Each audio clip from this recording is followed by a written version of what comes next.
Hello and welcome to this next edition of the Value Exchange podcast. I'm Annabelle Lambert and I am here with my regular co-host Robert Pye. Say hello, Rob Pye. Hi. We are delighted, as always, every week to be joined by a guest this week. And this week it is the Mr. Roland Harwood, who we have known for quite some time, although I personally only met Roland a few weeks ago in reality, although I feel I've known him forever, just because I've been stalking him on social media for many years since he was with 100% Open. So without further ado, just handing over Roland, we are interested to hear about you, who you are, where you're from, how you got to where you are today, where it all started. Please tell us your story. Fantastic. Well, thanks for the invitation. Great to be here. That's about 7 questions you just asked me. So, Intentionally. Let me start, and you can jump in. So yeah, I'm Roland. I call myself a compulsive connector. That just means I have a short attention span, and I'm interested in talking to people and coming up with new ideas and new opportunities. I am based in London. Parents are German and American, but I grew up mostly in the UK, a little bit in Germany and America as well.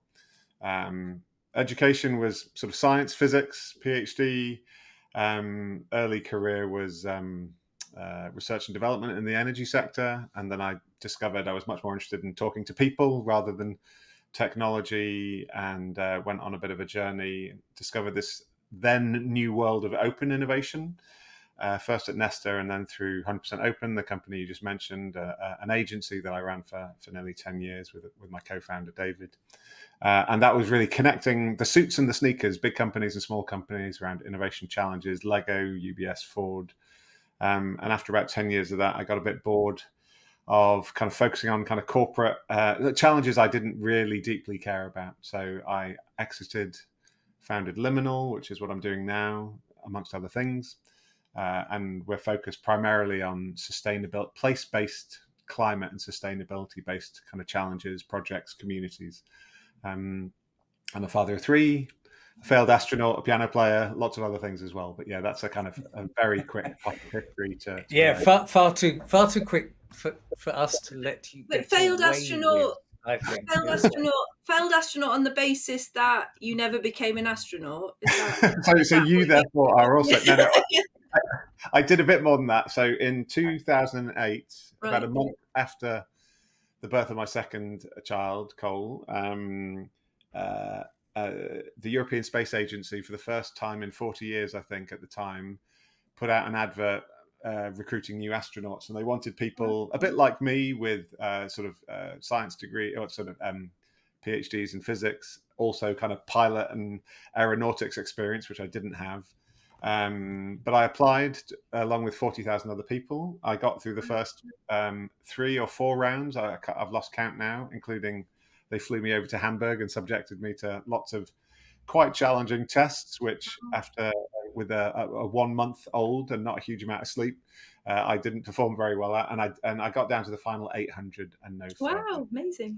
I was still pretty chuffed with that. Tim Peake, the astronaut, was the Brit that was selected through that round, and there were people from other countries as well. But yeah, so I have a parallel universe in which I may have become an astronaut, and who knows, maybe one day we'll still end up in space. Well, I ask because if I ever ask my husband what job would you really, really like to have done, it is astronaut. But he's never done anything quite like what you've just described. But he was interestingly telling me about the call for people to go and live on Mars, but actually not go and live on Mars. 18 months in lockdown in whatever they're doing. Creating Mars on the Earth. But anyway, sorry, that was just I want to bring back some order to this conversation. Random flips into space, Roland and Annabelle. So I want to take you back to physics, because I'm self-interestedly interested, particularly in physics, because my youngest son is doing first degree in Durham at the moment. Physics, he's quite geeky. He also, like, the only thing I've ever heard him say, what would you like to do? It's like, go to Mars. So kind of, why wouldn't you as a kid? But tell us about the PhD and what that was like. And then the flip, that first flip, because I think that's probably a big flip, isn't it? Um, sure. Well, just quickly on Mars, I am no fan of Elon Musk, but I do like he was once asked, um, sort of, how do you want to die or something? And he said, I want to die on Mars, just not on impact. So he wants to get there, but he doesn't want to Yeah, die I'm crashing with into it. you. I'm Um, with you on that. I mm, feel we need pioneers, don't mm. we? We need to retain pioneers, but I'm not a fan of Elon Musk either. But I like Yeah, the pioneers. neither am I, and I would be happy to see Elon emigrate to Mars. I think that would be a suitable orbit for his influence, actually. But Well, I, let's get Anyway, back to moving on. physics. yeah, we may degrade your social media profile if we badmouth I Elon don't for too long, care. but yeah, I don't know how to say this without sounding a little bit blasé, but when I finished my undergraduate degree, which was in physics, well, originally physics and philosophy, and then I just focused on physics. Um, I graduated. My real passion at the time, aged 22, I did a 4-year degree, was music, and I was playing in bands. And I actually took a bit of time off after my undergraduate degree, doing sort of just cash in hand music. And we were in Edinburgh's best band, voted 1996, 1997. And it was great fun, but when it became apparent that actually that wasn't going to kind of materialize quite as we hoped at the time, I wasn't quite sure what I wanted to do. And both of my parents were now retired, but academics and had PhDs. So for me, like the family business, the easy thing to do without thinking too hard about it was a PhD, which I appreciate possibly sounds quite arrogant or something. I'm not sure, but I didn't really know what else to do. So I chose to do a PhD. I was motivated by um, uh, and the PhD allowed me to continue pursuing music, to do something that to the outside world looks productive and useful, and it's gone on to be such. But I did do a PhD in a subject which was sponsored by a network of electricity companies, which wasn't my first choice, but they wanted to sponsor me, so I sort of accepted that. And so the topic I focused on was 3D ultrasonic imaging, which, again, slightly ridiculously, I like music, I like science, so I thought ultrasonic imaging sort of combines a bit of kind of sound and science, but of course it was kind of, there was nothing musical about it. It was lots of experimentation. But the one thing I would say I'm grateful for having done the PhD, even though I haven't really used the science in any kind of detail since then, is about halfway through my PhD, I was really, really stuck and frustrated and just a bit lost with kind of how to take my research forward. And I was having a conversation with my supervisor about this and what to do. And in that conversation, I said, I just want to flip to the back of the textbook and find the right answer, because at the time, back in the days of textbooks, and certainly in subjects like physics, you would always sort of read a chapter, do the quiz at the end of the chapter, and then flip to the back of the textbook, which would have the right answers, and you could see if you got it right or wrong. So it was very, well, frustrating if you couldn't do it, but actually quite satisfying if you could, that you could, always refer to the right answer in the back of the textbook. But halfway through my PhD, I said to my supervisor, I just wish I could flip to the back of the textbook and someone could just tell me, what's the right answer. And he said, I didn't have a particularly great relationship with my supervisor, but I'm grateful to him for this response. He said, this is why you're here, Roland. This is what you're here to do. You're here to figure out what's the right problem to solve. And then the next thing is to figure out how you might go about finding a solution.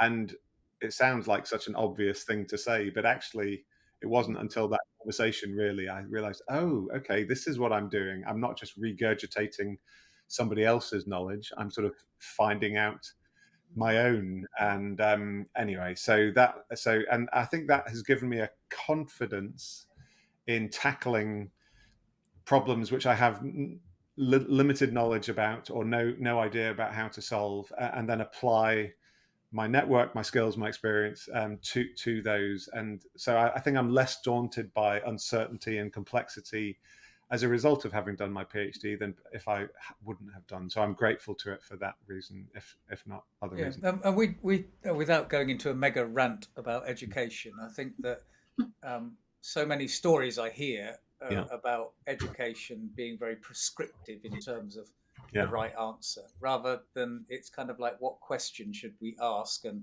Exactly. understanding that all answers to some level are going to be grey. Even ones that we think are black or Mm. white are often grey. And I think that's such a so you've got this wisdom, and then you have an epiphany somehow, of a people epiphany. Yeah. Talk us through that. What's that people rather than physics bit? How did that happen? Um, uh, well, again, I'm sort of going back, but I mentioned that my parents were academics. My dad was ended up as a professor of the history of science at Manchester University before he retired, and so I'd learned a lot of my science. And what he did as I was growing up and getting more interested in science is he would buy me biographies of Feynman or Einstein or Heisenberg or these famous scientists, and you'd read about their lives and the development of the bomb, and for Einstein, and um, uh, just the kind of cultural context within the science happened, and I found that really fascinating. And what I found crushingly disappointing when I got to university was a physics degree was just kind of deriving endless equations. And I was reasonably good at that, but that was not terribly interesting to me. I was interested in the stories around the science rather than the science itself. And I think it's partly because that's kind of the household I grew up in, and my parents, and what have you. And I think for someone who's quite unashamedly geeky and nerdy and technical and mathematical, um, hopefully I've got pretty good kind of social skills and empathy and what have you. And so I just realised I'd much rather be. And sorry, jumping forward, when I got to the end of my PhD, as with any PhD, you're kind of a world expert in a tiny sliver of the universe. And there was only really like 3 or 4 people on the planet, none of whom lived anywhere near where I lived, who I could have a deep and meaningful conversation with about the subject of my PhD. And that just felt like a very lonely, isolated place to be. And I had no interest in staying there for long. So I chose a different path, which took me a while to find. But yeah, open innovation ultimately, about 7 or 8 years later, was what I landed on, and has sort of I thought, aha, I've arrived, when I sort of discovered that. Not straight away, but that's ultimately where I felt I could combine my people skills, my sort of technical skills, and also my wider cultural, philosophical, kind of interests and experience as well. So Annabelle, you've got anything in the meantime? Because I'm going to jump through to open innovation and the why and the I'll what go and the for it. how of that. But I just want to underscore your point in terms of the interesting bit is the stories of Yeah. how the personalities got there, and even I know nothing about quantum physics and Schrodinger's cat and that, but I understand that how you measure is as important as what you measure. And isn't that so true in data? And that at the moment we're obsessed with data. But if we took more interest in the cultural backdrop to how we measure things, like GDP, for example, just that little one, then we might have very different perspectives on what and how we were kind of measuring things. The backdrop is so important. It's all about the stories of the culture, the anthropology of how we Hmm. get. So right, I'm going to just wind forward now to open innovation. What's Sure. open innovation?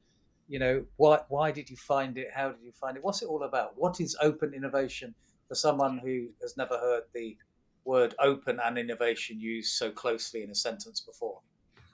Um, so I think the term was coined by a chap called Henry Chesbrough, who's still going around, an academic business school professor. And at the time, in 2006 or 7, when he first published first papers and books on the topic, the big case studies that were talked about were companies like Procter and Gamble and Lego, both of whom had had big sort of turnarounds and successes, partnering with tiny companies and even individuals who had created multi-million, even multi-billion pound products and services that Lego and Procter and Gamble had never dreamed of, at a fraction of the cost. And it was really in the early days of well, relatively early days of the web and social media, where the world was incredibly connected, and I think there was a huge kind of optimistic and utopian kind of spirit about we're all connected, and there's just great opportunity everywhere. And I kind of fell for that narrative, hook, line, and sinker. We were there. We were there. Um, and I think open innovation was a manifestation of that, more in the kind of business and sort of science and research and product development world. Um, and yeah, and I rode that wave for a decade, and then it's all become a lot darker and a lot, and we can maybe come on to that in the last decade, or slightly less, or more nuanced and less kind of simplistic. But open innovation, to answer your question, the way I would define it is in if you think of an innovation is a new idea that has some kind of impact. Open innovation is doing that with partners by sharing the risk of doing that, but also sharing the reward. So it's about collaboration across boundaries, across organizations. And in the early days of 100% open, we mainly meant large and small companies, corporates and startups, but it could be any two organizations sharing the risk and sharing the reward of doing something new. And it's really tapping into the fact that the other quote that was used all the time back in the day was, most of the smart people don't work for you. So if you're an organization, how can you tap into the smart people that might be in a research lab in Thailand, or in a, I don't know, in a corporation in Colombia, wherever it may be. And the internet allows you to connect with and talk to anyone. The 6 degrees of separation have been shrunk down to 2 or 3, and that presents huge possibility, but it also presents significant challenges, which I'm sure we'll come on to as well. So yeah, that's how I would explain open innovation, a tiny bit of the history as well.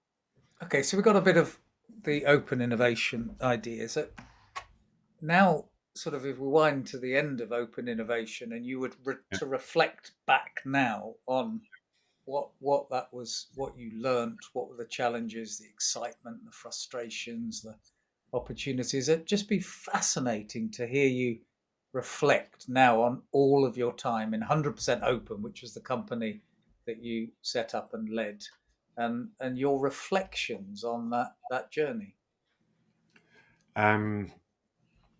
Again, huge questions, and I could probably. We don't like to give easy questions. Yeah.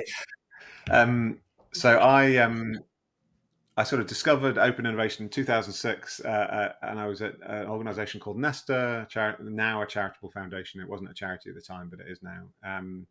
I was there for 3.5 years, and then in 2010 set up 100% Open, which I co-led with one other person until late 2018. So the combination of those two was like 12 years I did that. And it went from the early days was this utopian, everything is connected. There's opportunity anywhere and everywhere. And, we 100% Open can help you access that. Without wishing to be overly political, but in 2016 was really the pivotal point with Trump and Brexit, and then the rising climate crisis and a range of other things. It was like, this connectivity on the planet can have huge sort of negative consequences as well, around misinformation and political interference, and our highly interconnected economy can also have very negative consequences if you fast forward more recently to the pandemic as well. Everything is so tightly coupled and interconnected. And for me, I've kind of ridden the journey from open innovation to collective intelligence to systemic design, systems thinking. I think they're all kind of the same thing, but they're sort of evolutions or build on each other. I think all it means is we live in a very connected planet. That presents huge opportunities, of course it does, but it also presents massive challenges, politically, technically, economically. I'm fascinated by that. I think far less utopian and optimistic about that as I once was, but that's not to say I don't think there's great opportunities. Of course there is, but I think hopefully our eyes collectively have been opened a bit more to what some of the risks are as well. So we'll wind forward a little bit, Yeah. but I want to wind back again to the 100% open because I Oh, sure. Okay. Yeah. so That's when we met, wasn't it, Rob? I think back in the yeah, day. well, Was. and so there was also it was and so I hadn't expected um, the dark side of connectivity, which is absolutely, it's not black, it's not white, it's it can be either or. Mm. But what were some of your experiences in 100% open, the things that could be achieved through this kind of open collaboration and connectivity? I just want to balance the Yeah. Yeah. everything's connected and that could be bad with some maybe some stories of what the where the energy of Right. that 100% open approach Yeah. may have you've experienced. Um, well, without question, the most successful project we ever did that we can't claim full credit for this by any means, but we played a small role in helping to realize it was a project, a community that's still going strong to this day, which is Lego Ideas. So this is Lego, the toy company, who had had a sort of near-death experience in the early 2000s, 2003, 2004. I think they nearly went bust. Wow. Um, and fast forward to about 2010, which is when we were working with them.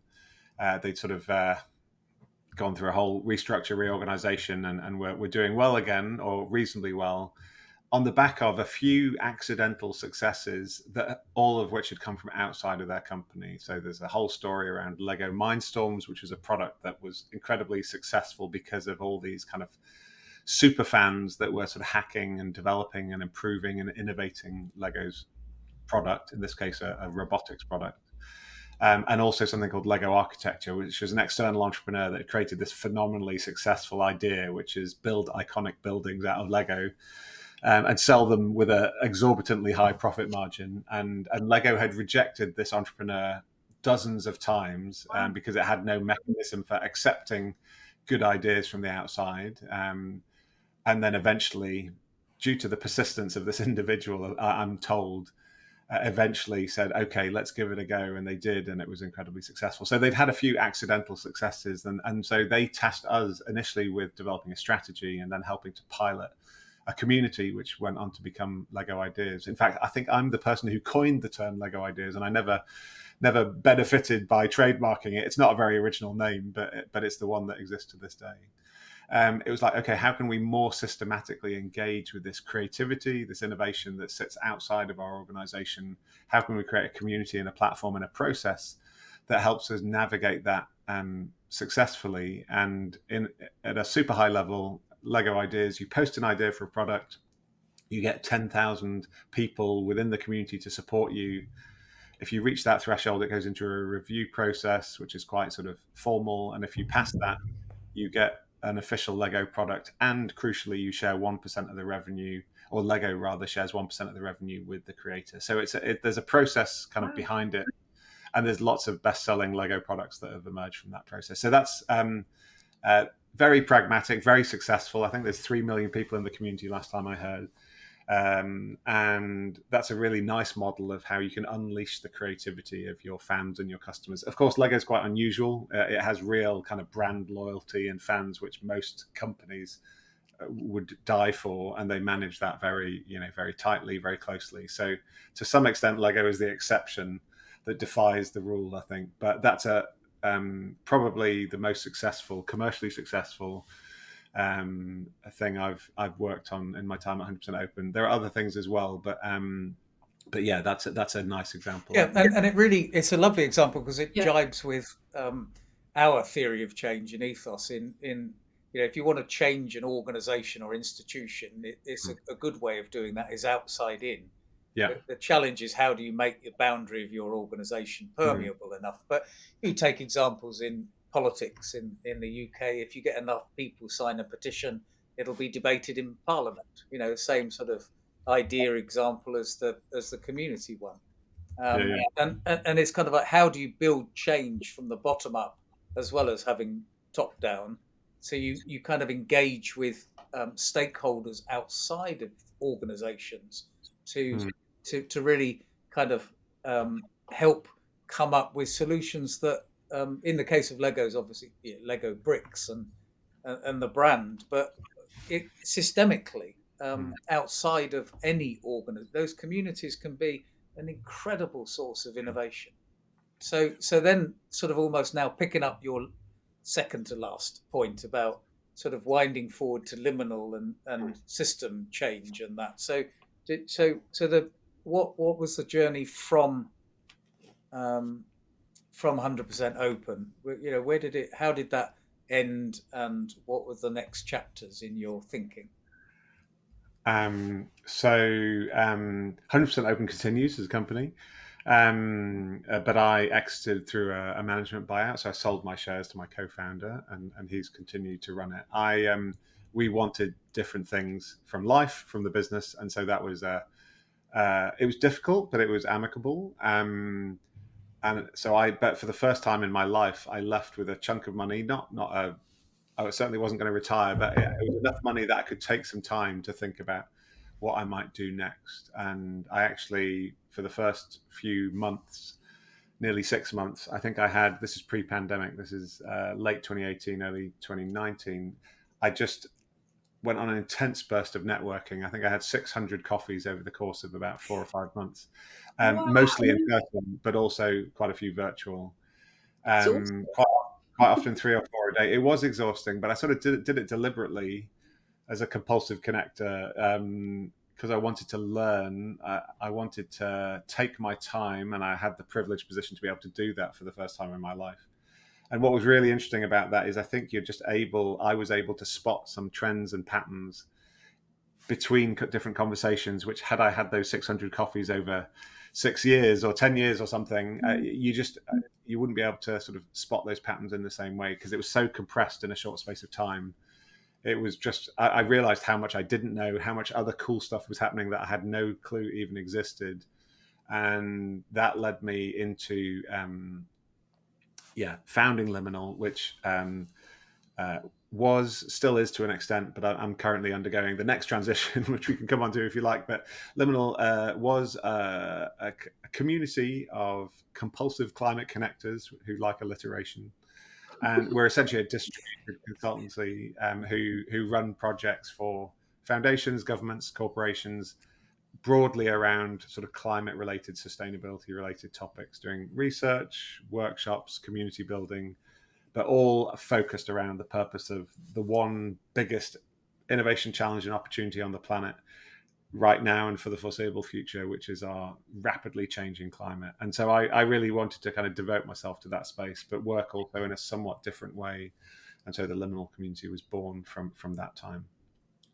And reflections on liminal, and particularly in this massively complex arena of climate and sustainability and our natural world. I think this is such an important question, and it would be interesting to hear reflections on what you were trying to do, how you were doing it. Again, like the 600 coffees. Yeah. What did you learn in the liminal space, to share would be wonderful. Sure. I remember I wrote a couple of blog posts at the time about what I was learning, which I probably need to go back and double check. I can certainly share them with you if you're interested, or if Yeah, anybody we'll put them in the link from in the podcast, that people can have a deeper dive if they're interested. Yeah, no, that would be great. But for those that don't know, the word liminal, it kind of means transition, or it means the grey area between two different two different states. So a liminal time is ambiguous and uncertain. So your teenage years are often thought to be kind of a liminal time. You're not a child anymore. You're not yet an adult. So it's an opportunity for reinvention and transformation. And I think at an individual level, after I left 100% open, that I poured my heart and soul into building for over a decade, I felt very liminal. I felt very in transition, which felt both exciting and terrifying. Mm. And without wishing to be too grandiose, I also felt then, and I still feel now, is that we're living in incredibly liminal times as a world and a society, with our ever-changing climate and the post-war political economic consensus sort of breaking down, but there's not a new one that's really replaced it fully either.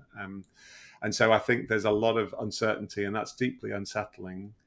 But I think a liminal space or a liminal time is also a wonderful opportunity for reinvention as well, and redesign and change. And so I wanted to harness be honest about the challenges of liminality, but also harness the opportunities of that. So form this community of fellow travelers. The only thing we really had in common, because it was a very diverse group, all forms of diversity. It was very global. It was all kinds of different backgrounds and experiences. But the one thing we had in common was, I guess, a passion about the climate and related issues, but also liminal and different aspects of our life and work. And more recently, I wrote a little book called On the Edge last year, and I've given a few talks about that. And I increasingly, when I give a talk about that liminality and the themes of the book, I do a little. I often start with a question, namely, who is in transition in some aspect of their life or work right now? It could be something big, it could be something small, it could be something personal, it could be something professional. And needless to say, almost everyone raises their hand in almost any room that I'm in, whether it's school children or seasoned professionals or anything in between. And I think we're all in transition almost all of the time, but that's we don't really have the tools or the narratives to deal with that, and we're often going through this alone. So the liminal community, we were connected in our liminality, and we had some, I think for many people, probably quite, I thought, wonderfully interesting philosophical exploratory conversations. I don't think it would be for everybody, but we had an amazing 5 years as a community, especially through the pandemic, where there was a desire, especially for people who are more freelancers or people working in their individual capacity, to sort of come together and work together on meaningful projects and what have you. And we did that for 5 years, and it was successful. It wasn't like crazily successful, but it washed its face. We did good work, we did important work. But I also felt that it wasn't. I originally set up Liminal as a bit of an experiment until I could figure out what I was going to do next. And it lasted longer than I thought it would. But I also felt, with the writing of the book and a few other things happening in my own life, that it was time to bring that to a close as well. So in the last 6 months, I've now kind of moved on to another transition, which I'm happy to tell you about. But yeah, so Liminal. Okay, one more question on Liminal. I just find bringing you back just for this one last thing, like Columbo in Columbo. Columbo, just walking out the door. That means you must have said it to begin with. We know the answers on Columbo. Okay, Mr. Roland. Just before I move on, I just got one more thing on Liminal. So, Annabelle and I started in this sort of techno optimist bit in the late 90s of kind of this great open world and how we might build a better one. Yeah, and I get the community bit, because we started in online communities and different forms of fellow travelers, as you referred to them. How was your engagement with people outside of the community? So when you're talking to big organizations or other people who you're thinking, we've got some ideas about how you might approach this this problem, with some philosophical frameworks we've been thinking about, how would you reflect on your experiences of those outside the community? Because that's a very important question from Ethos's transitional liminal journey. It was mixed. Some extremely positive experiences.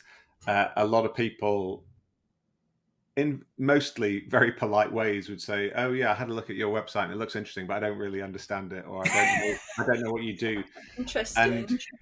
And we've had exactly the same 15 years. It's like, this looks fantastic. I remember looking at it and I felt I knew exactly what you were doing, and that's probably because I understand the community. I understand, that whole thing we've been through a number of times.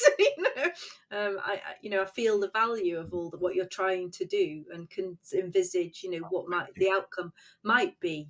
So that's really interesting. Really interesting. So, I mean, all I was going to say, and it wasn't really deliberate, it was just like we didn't really know what it was, so we just put a few words on a website, because everyone needs a website. And the people that weren't put off by the vagueness, and it was vague, Yeah. often we had really, really interesting conversations. But I suspect that 99% of the people that landed on the website said, "What the hell's this?" and just left after 30 seconds. But in a way, we didn't really want to talk to those people. We wanted to talk to the people that were willing to sit with a bit of ambiguity. But I mean, the reality, just for we're a small company. I'd spent the proceeds of my share sale from 100% open within sort of 18 months, and so we needed to earn money, and I did, as did many members of the community.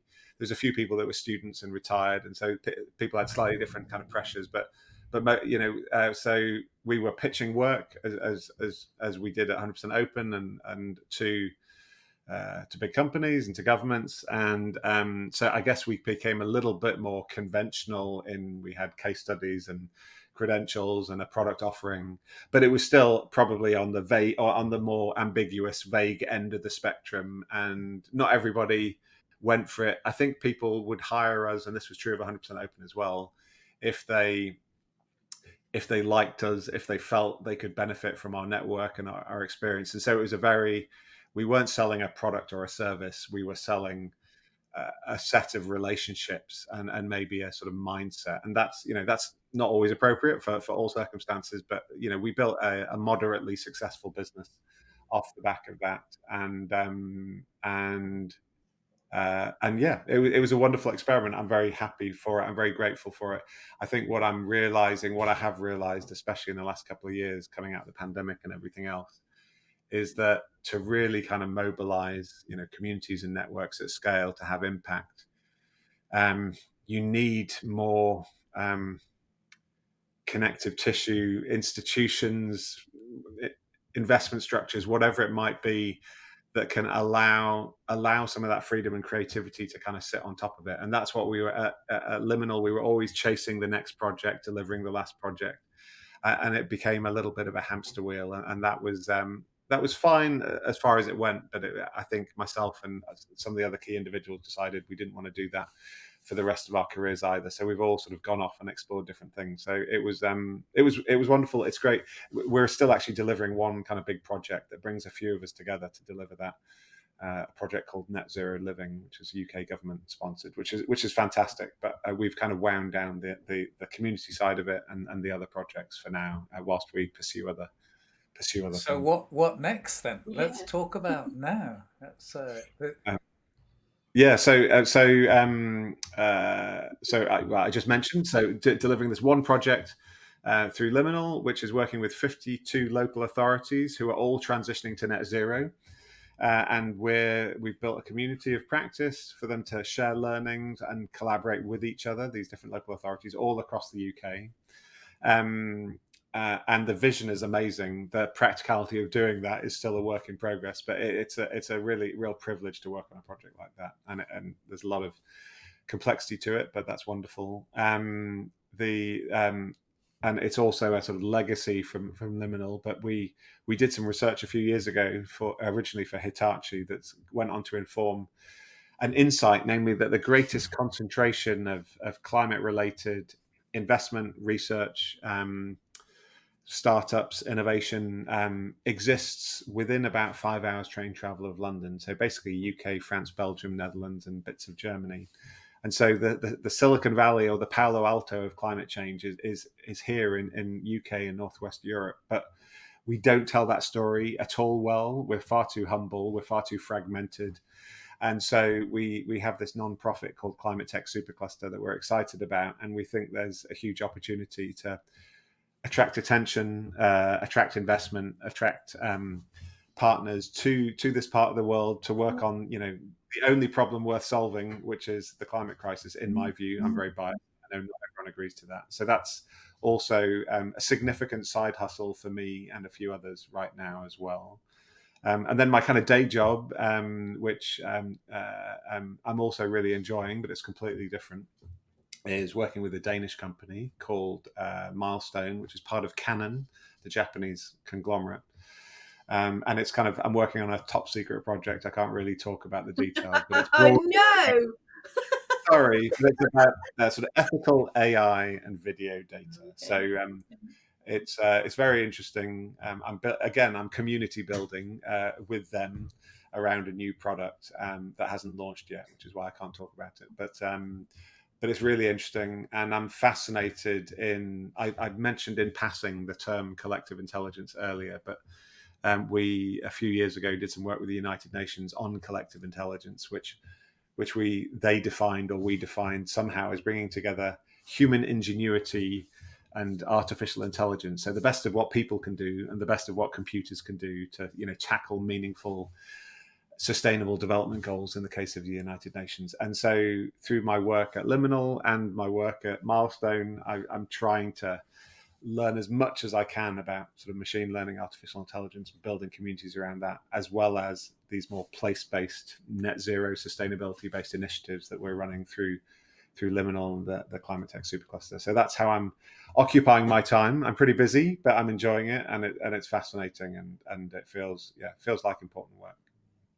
Yeah, and I think there is this parallel universe in our certainly in the last 20 years in or 25 years now in the different forms of ethos of community building and networks, Mm. because I mean we started with online communities. Ernst and Young, there was something called Entrepreneur of the Year. It still exists, and we built online communities and that in the late 90s, and Mm. people around tax and that. And it's always about what are the communities that you're building to solve problems. And at the moment, it's the community of projects where there'd be community projects all over the world experimenting with people and planet well-being. So there's a cluster of communities around people and planet, and a cluster of communities around philanthropic funding, and actually people who want to fund system change. And so it's kind of, how do you build those communities, and how do you actually efficiently push one towards the other, without sort of it's back to your 600 coffees. So in academia they tend to call it action research, but you've just called it 600 coffees, which I think is much more interesting, because you have an idea, and then you've got to drink lots of coffee, and then you've got to meet lots of people, and then it shapes and morphs and that. So Mm. the way that we are building these communities is always just through engagement, talking to people, talking, which is where this podcast comes in. So I think that we've had parallel journeys over the Mm. last 20 years Sounds of like sort it. of community building, and just drinking coffee, really, which one of my favorite geeks called Network Chuck is he's always drinking coffee to find the answer. He's always engaging with the problem through coffee. That was unbelievable. Annabelle, No, you I must want have to know how some. you decided who was the first coffee, and then how did you, how do you make those decisions? Where did you start and why did you start? And I also want to know what happened to the music. Do you Okay. still play? Are you still active? Do you still? Because Um, I feel that's something never leaves you, and it's something I wish I'd done when I was younger, more of. But I was never applied enough to do it. But I I love. I'll come back to the first coffee bit, but just on music briefly. I love music. It's kind of my real passion. I play the piano. Got fortunate to have a real piano at home, a pretty beat up old one, but I love it. And so I mostly just sit down and play on my own. My New Year's resolution, I'm not a big one for New Year's resolutions, but I think my New Year's resolution for the last decade has been to get a band together. I did have a band actually before the pandemic, but we only did about 2 gigs a year. So it wasn't a particularly prolific one. But that came at a time when myself and a few of the other bandmates, our kids were much younger, and we had much less time to sort of be rehearsing and going out in the evening. So I see possibility to do a bit more of that in the near future. But yeah, at the moment, it's a really important part of my life. It's If definitely. anyone's watching, Roland's well, putting together a band. I'll give you some hope on that. I have a very good friend, and his brother studied music at university and was a extremely accomplished musician, and then went into business, did energy Mhm. transfer, energy switching, made some money doing that, is now, you know, a full-time musician. So Yeah. went back to it and is doing all sorts of really quite interesting That's great. Oh, stuff. that's really great. Yeah. So yeah, music's definitely still very important. But in terms of your question, Annabelle, about who was the first coffee, I genuinely can't remember. Though I did track for the first 200 coffees or so. I tracked it quite carefully, and then it was just overwhelming, so I kind of stopped. Um, I'm but sort of I think the first. envisaging this open source map. You know, we met this person here. You know, on this date. You know, a little, you know, Um, screening I of my. do know someone who's done something like that more recently and produced this amazing visualization of all these different conversations. And anyway, so no, it was. I think the first 10 or 20 coffees were just people I liked, respected. Uh, in most cases, knew, but in some cases was just curious about and reached out to. Um, and just said, "Hey, I'm leaving 100% open. Would love to catch up." With no specific agenda really, um, and what was interesting, and so I can't actually remember who the first coffee No, no, was, fair and enough. I'm not even sure. But, but over the course, just I'd forgotten about this actually, but I think it might be relevant to somehow to this conversation. But um, uh, when I left 100% open, because I poured my heart and soul into it, and I was quite prolific, I think, in terms of blogging and social media and talking at conferences, I think to the outside world, it looked, successful and fun and like a wonderful thing. And so quite a few people were surprised that I'd left. Why did you leave? And there was a number of reasons for that. Some of which I shared at the time, some of which I didn't. It's hard running a small business. With another co-founder who wants slightly different things, and the market was going up and down, and all the rest of it, and becoming more competitive. But so there was definitely some challenges. But the first question that a lot of people asked me, certainly the ones I knew, was like, "Why did you leave 100% open?" And it was like, "Well, time for a change." And then the next question is, "What are you going to do next?" And to which I said, "I really don't know." And depending on how well I knew them, I shared a little bit about where I was at, and what I was thinking about, and some of my anxieties and excitement around that transition. And this didn't happen in every conversation by any means, but in quite a few of them, people responded to my, I would call it vulnerability, because I think I was in a slightly vulnerable space at the time. In very privileged and secure in many ways, but also there was definitely a certain degree of vulnerability as well. And people met my vulnerability and shared some of their own vulnerability, which was, I'm thinking of leaving my job. I'm thinking of leaving my partner in some cases, or I'm in transition in some aspect of my life or work. And I just thought that was real. And that's when I started to realize, oh, we're all sort of grappling with some of this stuff in our own lives, but we're maybe not sharing it because it's uncomfortable to share. It's difficult to share. And so that's what led me on to this kind of liminal kind of concept, which I'm still quite enamored with and taken with, for reasons I've talked about. So yeah, I can't remember who that first coffee was, but I do remember. Um, that was, But again, the parallel universe. So we've got this system called value exchange, which is it's basically yeah, having the coffee reflection, yeah, and writing it down with a group of people, yeah, having that coffee, mm, and it's giving people permission to think about that transition, mm, whatever their A to B is, as Annabelle always mm, calls it, and giving them some tools to sort of give them permission and support that. And when we in the pandemic, we hired 65 young unemployed people for very different yeah, socioeconomic backgrounds and mm, contexts, and actually music was common to quite a few of them. mm, They're really good musicians. But and then we did a project for there was like 100 musicians mm, of young people together in an online, and they all had music, and it was kind of by giving them permission to think that they were actually going from A to B, but they had all of this thing about music that gave them mm. a lot of resilience to move forward together. It was really an incredible thing to see. So Mm. I think the coffee moment is and I reflect now on conversations that we're having coffees virtually with Mm. you, but that's our job. If the community is a project, community Mm. of funders, then who they're talking to and what communities they're forming, and no one has the answers, but people are Mm. starting to form some questions, Yeah. and it's very exciting.